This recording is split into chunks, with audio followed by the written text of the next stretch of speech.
Welcome to Shin Culture. I'm your host Jared. Let's talk about some anime and manga.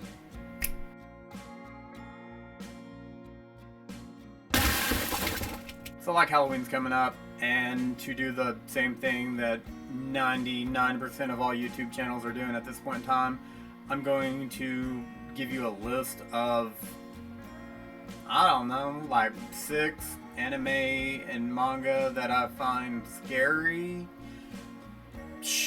That sounds good. But before I do that, I should probably, I don't know, make it more spooky in here. Give me a sec.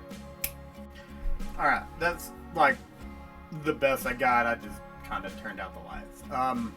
Anyway, before we get on to the actual list, please like, subscribe, comment, and follow me on Twitter, X, whatever you want to call it. Onto the list.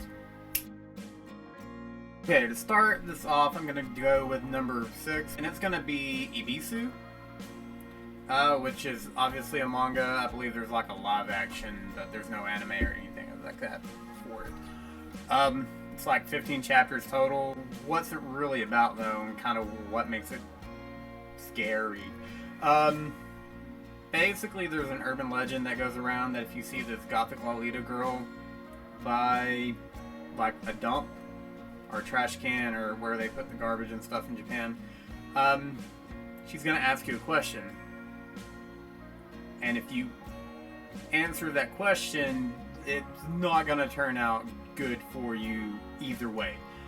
And that's kinda what it is. You have like the main protagonist guy, he answers the question, and then he more or less gets kind of stalked by this supernatural-ish creature, and it really doesn't work out very well in the end. Now that's the primary story. There's also a few little side stories in there. There's like one that involves like this really crazy lady who's trying to convince other people to create a manga and stuff for her, and then this weird mannequin stuff. Really kind of dig the art. Definitely worth checking out. Definitely a good number 6. So number 5 is actually going to be Mariko-chan, which is a manga and an anime. I've actually only watched the anime, but everything I see from the manga kind of makes it look a little better. I did enjoy the anime though. So the whole kind of premise of the show is you have Miko, who can see ghosts, and no one else can, really. And stuff are always asking, can you see me? And she has to like no sell, pretend like they're not there, and go about life, because if she does, then I think they can interact with her and they'll try to get her. So she gets stuck in all these situations where everybody else is oblivious to this really creepy looking ghost that's chilling in the corner going, can you see me? And she's got to pretend like she's at a tea party or karaoke or on a bus or doing a haunted house for their school festival thing. And then it kind of gets a little more into stuff from there, but that's kind of the basic premise. Overall, it's not so much that it's always like really scary. It's just kind of the idea that all around you are ghosts and stuff, and you can't interact with them, and they get all up in your face going, you can see me, right? Come on. And you've got to like no sell, and you've got to not make yourself seem crazy. But yeah, that's really a lot of the unique kind of cool premise to it. Also, it's kind of horny, let's be real. So number 4 on my list is not actually going to be anything that I really find scary. It's more kind of the aesthetic and the world it created, and that's going to be Tokyo Ghoul. More specifically, the manga. I mean, I love the manga. It's probably one of my favorite. I watched all the anime and was very disappointed when I actually read the manga after the fact. I was like, so much lost potential. But that's a whole other story that 3 trillion people have talked about. Anyway, um, so Tokyo Ghoul, like the story itself, revolves around Ken Kaneki, who's in an accident while he's on a date with a girl he finds out is a ghoul who's trying to eat him.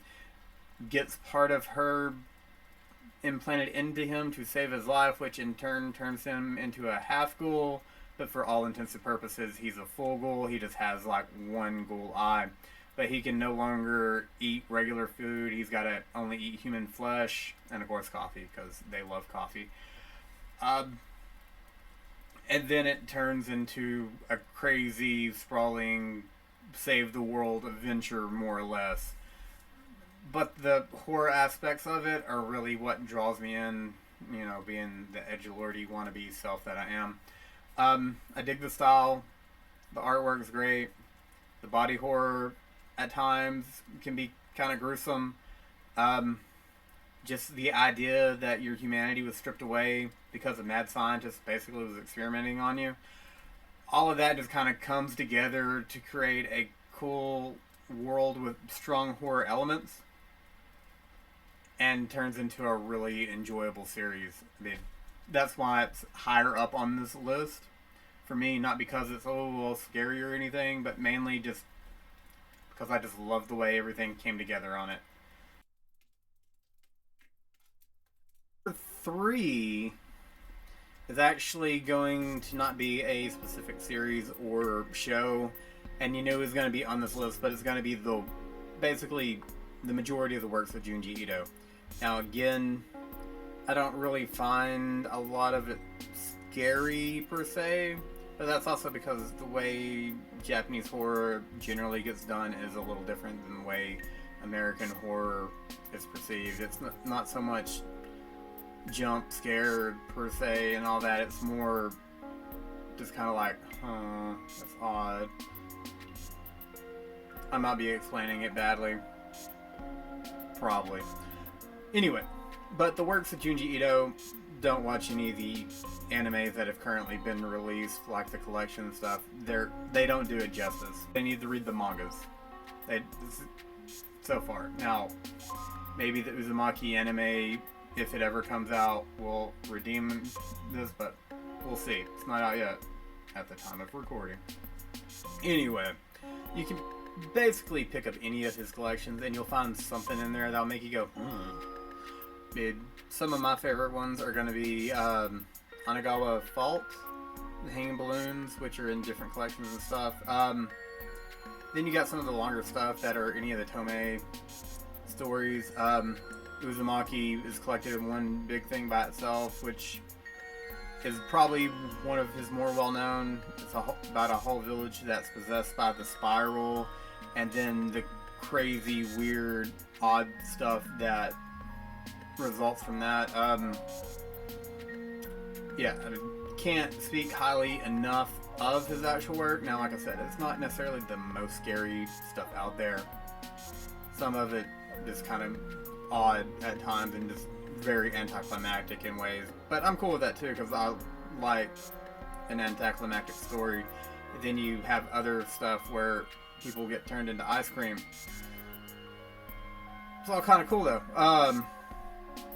And if I had to recommend a specific thing, I would definitely recommend Uzumaki, because it's a good long-formed story. Some of the shorter ones, like I said earlier, the Hanging Balloons I really enjoy.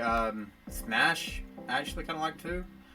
Anagawa Fault, it's kind of one of my favorite too. It's not super scary, it's just more kind of odd again. But yeah, definitely can't go wrong with any of Junji Ito's manga work. Like I said, avoid the animes though.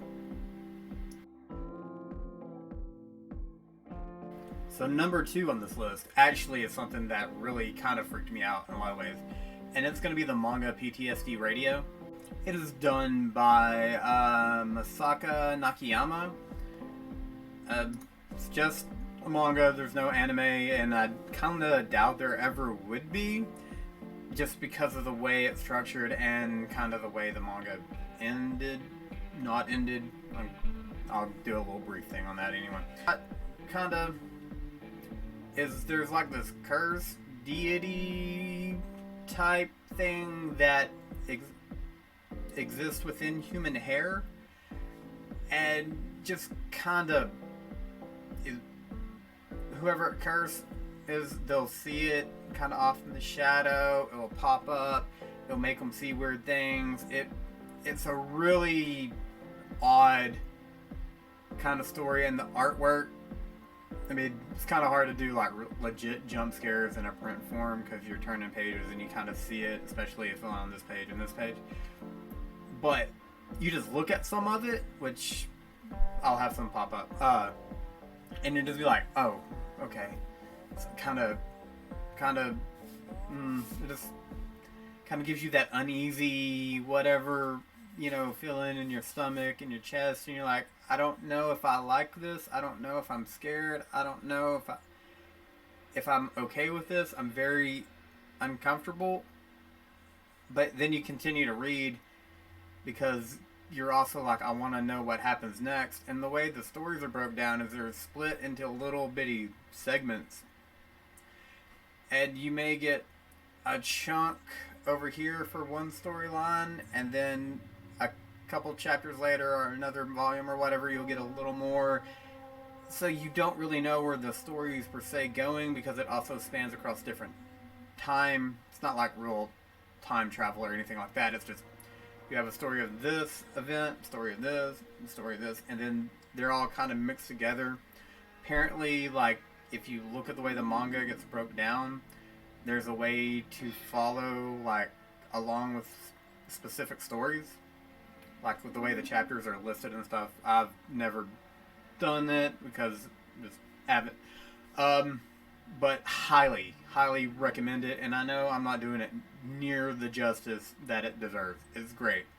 If you like actual horror manga, this is definitely one of them out there.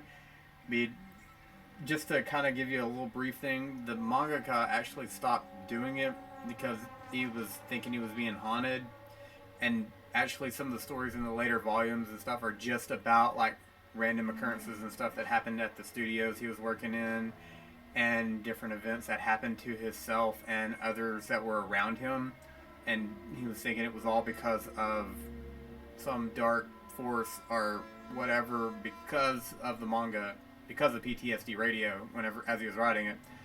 So it's not finished per se, but it's on like a permanent hiatus and may not continue. But what is out there is really good, and again, I can't recommend it enough. Definitely check out PTSD Radio.